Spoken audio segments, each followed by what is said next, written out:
Hey guys, আসসালামু আলাইকুম। কেমন আছো সবাই? আশা করি সবাই অনেক বেশি ভালো আছো। আমরা আসর নামাজ পরে নদীর সাইডে একটু ঘুরতে আসছি। এখন যেহেতু গ্রীষ্মকাল, প্রচুর পরিমাণে বাতাস হইতেছে।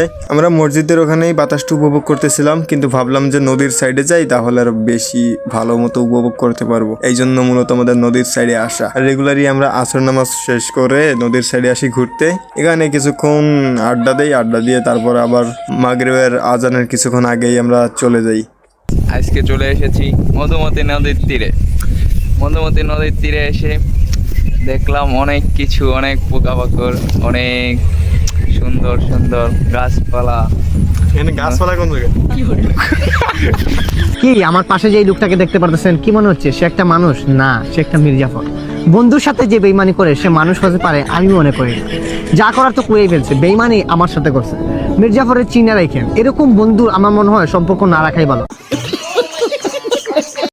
সো গাইস, এখন আপনাদের একটি সিনেমাটিক শ্যুট দেখাই, যেটা এইমাত্র নিলাম। আপনারা দেখে বলবেন যে কেমন হয়েছে।